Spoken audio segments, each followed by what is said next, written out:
Hi, and welcome to another episode of Inside the Practice, your go to podcast for expert led discussions and actionable items in the world of dentistry and its specialties. I am your host, Sarah Boylan, with ePractice Manager. Today, I am joined with the amazing Rick Shandy of B&K Construction. Rick, would you please go ahead and just start by introducing yourself a little bit and what your company does? Sure. Well, thank you very much, Sarah. So as you said, my name is Rick Shandy. I'm with B&K Construction. B&K Construction is a construction firm located in Gladstone, Oregon. We work in the Washington and Oregon area, and we specialize in dental practices. We've been doing it for 30 years now. This will be our 30th anniversary. And we're just proud to be part of the industry, and we've been doing it a long time. It just put together, we're going to go to a dental show later on this week, and they wanted us to ask a question, and it was, how many dental spaces have you built? So I actually have them counted up, and we have done 425 dental spaces since the year 2000.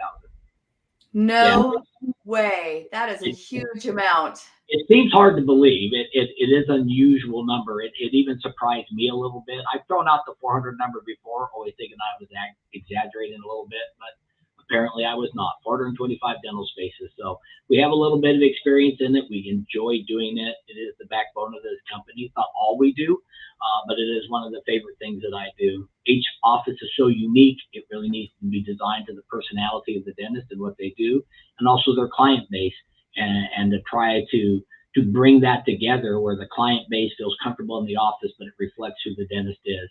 And it's such an enjoyable experience. And I really am very proud to be in the industry. Yeah, absolutely. In fact, I wonder what number my practice was, because my first interaction with B&K Construction was in 2006 when you did a full build out in Sherwood for the doctor I was with at the time, and from the ground up, from shell all the way to putting the light bulbs in as we were getting started on things. That's amazing. It's at the building this week. The owner of that building is looking to build another building next door to it. And it did bring back memories that I was actually at that building.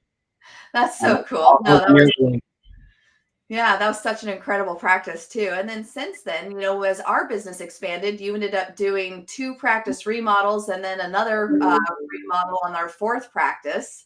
And I think my favorite part about that 4th practice is that we had gutted the Portland practice and moved everything down to Clackamas. And we only lost a day and a half of production during that entire move. We had everything completely project managed to the point where we were walking our patient down the hallway and somebody was screwing in the last light bulb into the microscope before we actually got the patient seated. But day and a half, that's unheard of. That is so amazing. And one of my favorite things about working with B&K Construction is you guys always come in on time and on budget. And if we have problems, you have resources and out of the box thinking solutions for us. I've really enjoyed working with you guys, and I'm so grateful to have you here on the show today. So, okay, well then let's just kind of dive in. I have a couple of quick questions for you for starters. Maybe they're not quick. These are really hardcore questions. The importance of early planning. We've talked about that before. What should a dentist look for in a contractor before signing a lease? Sure. So it is important to get a dental specialized contractor. Oftentimes we're bidding off of just a very basic floor plan. One of the first things that a doctor has to do is to get their financing in place before they get too far down the line. And so they're taking a very basic floor plan and they're asking someone to give them a solid price on that. And that's a big responsibility for the contractor because they're making a financial decision based upon the information that I give them. So I take that very seriously, and I have to ensure that that budget is very close. Because what you don't want to do is to take a budget to the bank and then come and find out afterwards when you final designed it that now you're $100,000 or something underwater because you didn't have an appropriate budget to begin with. So first of all, you have to know dental well enough to be able to ask the right questions to a doctor. What kind of treatment are you doing? Do you do remote x-rays, or do you have x-rays in the room? Is your dental light coming off the ceiling? Is it coming off the chair? Is it coming off the wall? Do you have patient education monitor? Do you have a patient entertainment monitor? These are the kind of questions that you need to ask They seem like little things, but they add up to big things when you talk about being able to finance on finance a space, to know that you have everything covered in there. And there are also what we call, there are things explicit in a dental space, but there are things implied that you never see on a plan. And I always use the example, it's a 2-inch conduit that goes from the toe of the chair to the 12 o'clock, and that's for your low voltage cabling in which your chair communicates with 12 o'clock. It was never shown on any plan. You would never know, if you've never dealt with dental space, that it needs to be there. But once you cut up the concrete and you put your utilities in and you pour it back, now what are you going to do if that conduit is not there? So it's just important that when you look at a space, it's with somebody who's done dental before, so they can kind of point out the issues that there may be with this space that are relevant specifically to a dental space. Yeah, so that kind of sparks another question that I'd had before with when it came to like architect design and stuff. So in our previous conversation, you had mentioned that, it's easy just to kind of get some plans, but they're not necessarily permittable plans, right? Can you absolutely a little bit what that looks like? Yeah, sometimes you're going to meet with your dental supplier, and your dental supplier is going to give you a set of plans. Actually, behind me, I have a set of plans from Patterson Dental right there. And while they're great plans and there's a lot of information on them, those plans are not permittable. You can't take that into the city and get a permit. There's ADA information that's not on there. There's building code information that's not on there. There's accessibility information that's not on there. So there's more that goes into a set of plans than just what you get from your dental supplier. I mean, it's great information, but it's not complete information, and it's not permittable. And there are things that we do have to take into consideration. Your dental supplier is doing great at designing back of house for flow of back of house, but you have to put that together with front of house, which they don't do as well. And those things we need to combine. And so you have wayfinding and good flow to your space, plus meet all of those municipal codes that you need to meet in order to ensure that you pass inspection. Okay. And then does your team take care of all of that part then? Yeah, we absolutely can. So we are a design build company, and we can do design in-house. And because of our experience, we're very good at being able to do that, to be able to meld the two things together and make sure that you have a plan that really works, that will get permitted first time through the plan office, and is going to give you a great office. Nice. Okay. So kind of for all of our audience, since we're on a national scale here, can you back up a little bit, and from like A to Z, what is the entire process? So we already started with budget. That's a big one. What does that look like? Wow, that's a big question. Well, I mean, obviously, one of the first things you need to do is to identify your space. And I always tell people they don't understand the need to have a contractor involved. And I'm not trying to oversell the services of a contractor, but there are important things about identifying the space. There are deficiencies in the space that you may or may not know about. Is the electrical service large enough for your space? What about the heating and air conditioning? Here's a really interesting thing about leasing for heating and air conditioning. You are required, say it's a brand new space, Gray Shell doesn't have an HVAC unit on it, you would be required to put an HVAC unit on it. So you're paying to put that unit on the roof, but you don't take it with you when you go, right? That's expensive. You are responsible for maintaining it. But the other thing is, if there's an existing unit on there, again, you are responsible for maintaining it. You're also responsible for replacing it if it goes bad, even though you don't get to take it with you when you go. So HVAC units have a limited lifespan. They're 20 to 25 years. It's important. How old is that unit? Is it going to go out soon? How do you write up your lease agreement to say, hey, this unit only has 5 years of life left on it. I want a larger TI allowance. I want to write into my lease that you're responsible for replacing it if it goes out.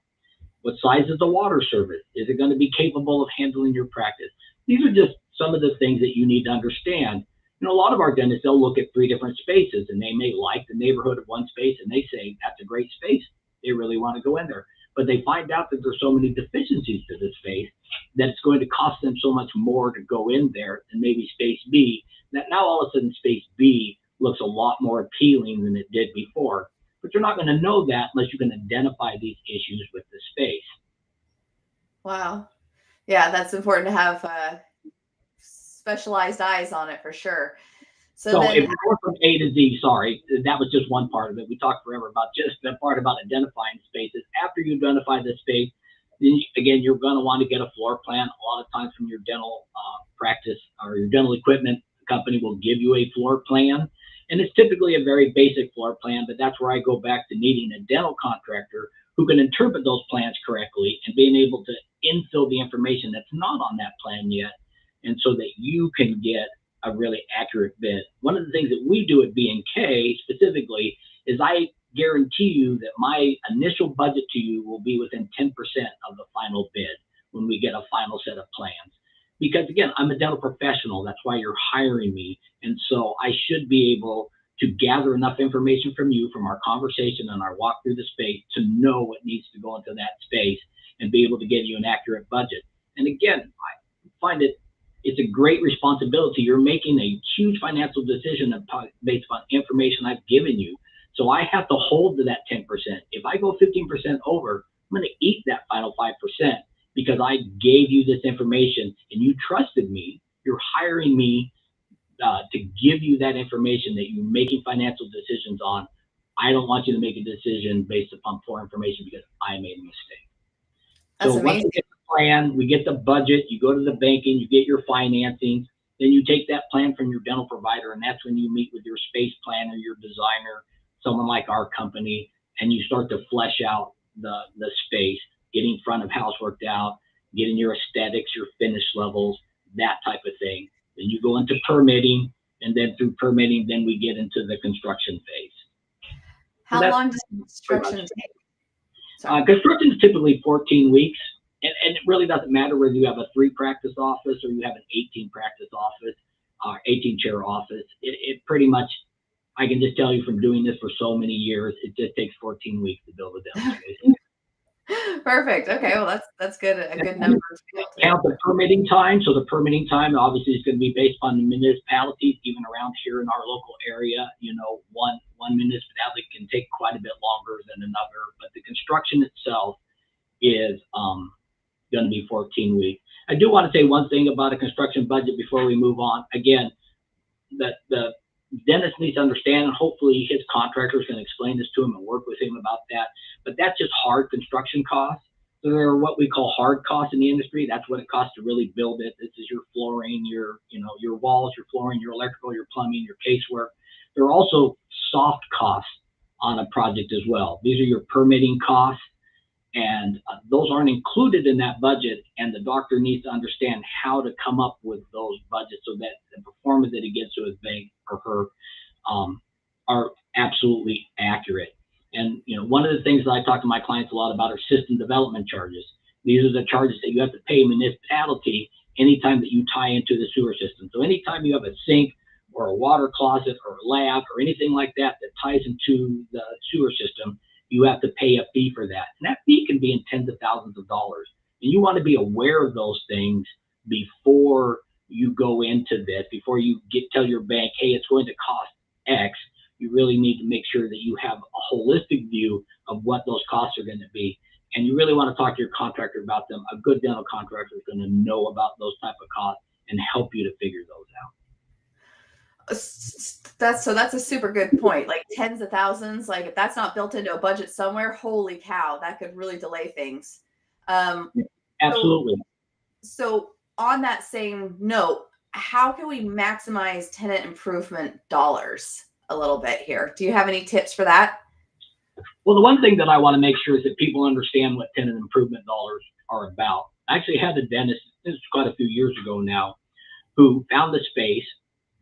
And this was quite a few years ago. So I'm going to tell you that a dental space at that time cost about $125 a square foot. That is not true anymore. This was quite a few years ago. So nobody get excited about that. But he found this space and he came to me and he says, hey, I'm getting a TI allowance of $100 a square foot. It's only going to cost me $25 out of my own pocket. I said, whoa, wait a minute. What's the condition of the space? See, when somebody asks me, like, how much does a dental practice cost? Sometimes it's like asking, well, how long is a piece of string? First of all, we need to know what our starting point is, and we need to understand what our ending point is. So a tenant improvement allowance from a landlord is to buy those things that you don't get to take with you when you go. So typically what happens is you go in and say it's a first generation space. That's a gray box space. There's nothing in it. It's just a concrete shell. And you've got to put in an electrical panel and a heating and air conditioning unit, and you're putting in a restroom, and you're finishing the walls around the perimeter, and you're creating what we call a white box, which is an empty space, but it has walls around it and it has a ceiling and it has a few light fixtures in it, heating, air conditioning, electrical panel. That's what your tenant improvement allowance is typically supposed to do, is to get you from that concrete shell to that white box. So the doctor, what he leased was this gray shell. There was nothing in that space at all. That $100 that the landlord was going to give him was just to get it to that vanilla shell stage. Then it was an additional $125 a square foot at that time to build his space from that initial condition. So his space wasn't $125 a square foot, it was $225 a square foot. And he didn't understand that. So he didn't take that into consideration, nor again, any of those soft costs that you ask any contractor, how much, give me a general raw budget of how much is going to do to build, or how much it's going to take to build a dental space. He's just giving you the hard construction cost. I'm not telling you the soft cost. And so again, you have to take all these holistic costs together and understand what those are. Again, as far as maximizing TI dollars, most of the time you want to make sure that the landlord's giving you the money, that they're not volunteering to build things out for you, because most of the time they're not building them out for you in a way or in a manner that's going to suit your practice anyway. So you want to take those dollars, you want to build the landlord work at the same time that you're building your dental space, because now we're starting to conserve costs at the same time by being able to do the work concurrently. Understand dentists should be in good positions when they're leasing, because they typically are 10-year leases and they very rarely ever fail. So you should get as much TI allowance as possible. So right now, a typical TI allowance in the Portland market, say, for example, would be probably about, say, $70 a square foot. A dentist should be able to ask for $90, $100 a square foot, just because of the type of tenant that they are and how desirable they are for a space. Yeah, that makes sense. So, wow, awesome. Okay, so once we've kind of got all of our budget together and we've got our hard and soft costs identified and construction's begun, 14 weeks later, then, we just have a grand opening after all of the bells and whistles. Who typically puts in the bells and whistles? And I guess what I'm thinking of is the track lighting and the, I guess I'm thinking specifically of a perio office in Tigard in our area that had like these big, beautiful ball light fixtures. Does your team do all of that, or do you sub out to like manufacturers and bring them in to hang stuff? No, we should do all that. Your contractor, in conjunction with your dental equipment supplier, should pretty much give you a turnkey space. You should be able to walk into the space and be able to practice the following day practically. You got to set up your software. You've got to set up your internal things that you would know better than I even, setting up your internal processes to do your practice. But as far as the practice being operational, it should be operational that end day, the 14th, when I get through your final inspection and I hand it to you. You should be able to go out there and start drilling and filling. Nice. That's awesome. Okay. So, you mentioned that you've got another office coming up. Can you tell us a little bit about what the trends are in dentistry these days? What's, since you've done 425 practices, I'm sure you've seen things kind of move in different directions. What are you seeing these days? Oh my God, it's so different. I am amazed sometimes at how really different, that the industry's changed. COVID changed the way that people thought about the industry and the setup rooms and stuff like that. When I first got in the industry, everybody was doing open concept dental treatment where you had a center cabinet and it was kind of wide open and everything. And that's certainly not the trend now. People much more now would prefer there to be individual rooms, but when I first got into the industry, your room was like 9'6" wide. Wow, now they're about 8 feet wide. We have a lot less cabinetry in the room than we did these days. It's really much more slimmed down, which makes sense. You're getting more ROI out of your space. The more treatment rooms that I get into my space, the more money that I make, right? You don't make any money in your waiting room. You don't make any money in your restrooms. You make money in your treatment rooms, and we want to get as many there as we possibly can. And so if we minimize our cabinetry, we certainly can get more rooms into a dental space. So we find smaller rooms now. We're trying to centralize our hand washing sinks and not necessarily have a sink in every room. That's saving us a lot of money, especially with those system development charges. I'm doing an office in Yakima, Washington. He had some designer out of Texas. I'm not sure what that person's qualifications were, but his plumbing budget alone was $192,000. And I'm looking at that and I'm going, that is out of control. And I look at this plan and he's got 12 treatment rooms. He's got a sink on both sides of the room. I'm like, doctor, why do you have a sink on both sides of the room? And he goes, I don't know.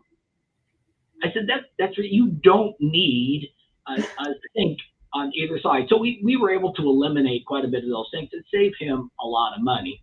But yeah, I think minimalization is sort of the trend that we see now, just keeping the offices simple, functional, a little bit smaller, a little bit more production oriented. And it seems to be working out really great.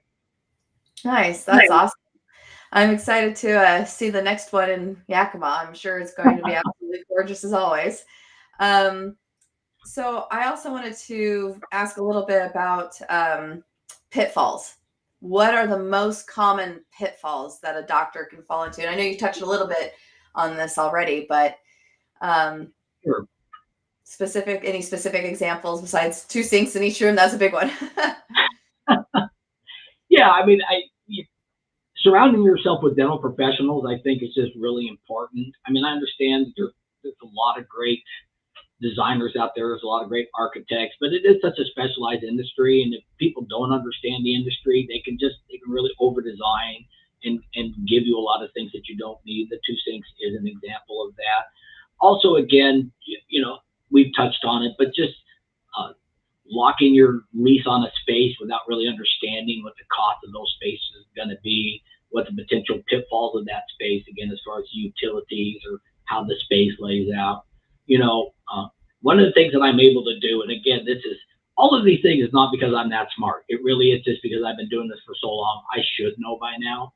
But I can walk into a space, I will tell you immediately, your reception room is going to be here, sterilization will be here, lab will be here, this is where your treatment rooms are going to go. And people will go, oh my gosh, how did you know that?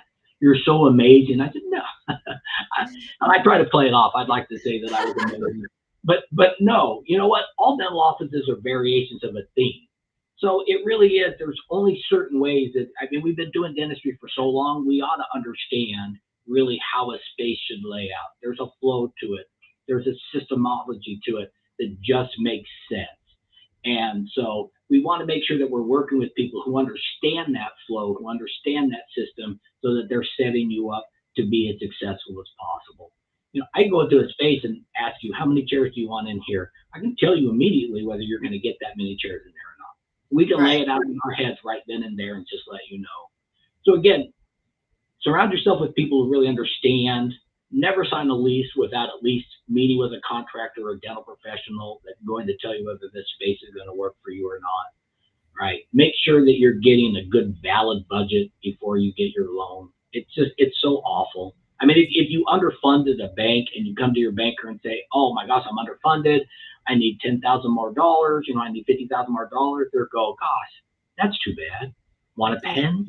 Right. I mean, you have to go through the whole process again. You want to add to your loan, you start that banking process all over again. Who wants to do that? Nobody wants to do that. It's like pulling teeth. Now you got to pull your financials over again. It's starting the whole process again. I always tell my doctors, let's budget this thing to build the Taj Mahal for you, to build your dream office. You don't have to build your dream office, but let's just see what worst case scenario is going to be. So now you know what you're getting into. You can always value engineer it from there, which means that we can do different things in order to bring those costs down if we need to. And ask for as much money from the bank as you could possibly want. Here's the tip. You don't have to take it all, right? Right. Just because I've asked for $500,000 doesn't mean I actually have to borrow. I can lower that. It's almost impossible to increase it, but I can always say, yes, you gave me a $500,000 loan, but I'm only going to take $450,000. So let's just take $50,000 off the top. So that's a really good tip. The other question that I had for you is, we've talked so much about, specifically having a dental specialist. I mean, of course, being on a national scale here, and we can't have every doctor just hire you. What tips can you give our doctors for hiring contractors? Like, what questions should they be asking specifically? Wow, that is a great question. I mean, any contractor worth their salt should have a website, bkconstruction.com, right? And just in case. But, you could go on there and you could see our dental experience on the website. I mean, you should be able to talk to your dental equipment provider. They should honestly have a relationship with the good dental contractors in the area. I mean, let's be honest, the dental industry is a very tight-knit industry. That's one of the beauties of the tight-knit industry is the closeness of it and the interrelational part of it. And so, you can ask your friends who built their office, right? Yes. And you're gonna get a lot. I mean, obviously, I would say 90% of my referrals come from, people who I built their friend's office, I built one of their relatives' office, something like that. It shouldn't be hard to find a good dental contractor. And I'm sure that your brother-in-law is the world's greatest person, and he may be the best kitchen remodeler that you have ever met. And the guy's just a genius when it comes to cabinetry. That does not make him a dental contractor.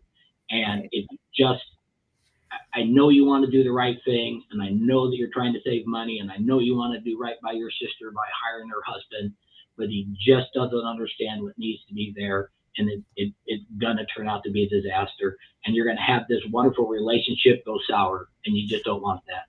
Save the relationship, hire a dental contractor. Fair enough. Okay, well, so then, how do people connect with you? Oh, well, again, bkconstruction.com, that's our website. You can connect with me through that.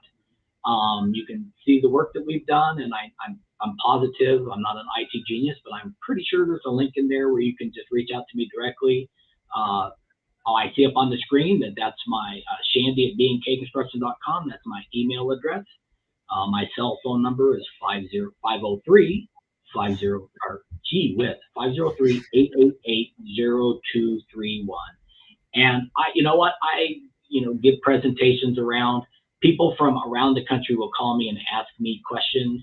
You don't have to hire me to get my advice, to get my opinion, to just pick my brain. I love to help people. I love this industry. I love what I do. I am happy to help people. I help a lot of people that I never do their construction for, and that's quite all right. Rick, you're so amazing. And we have the Oregon Dental Conference is coming up. I'm excited to see you here.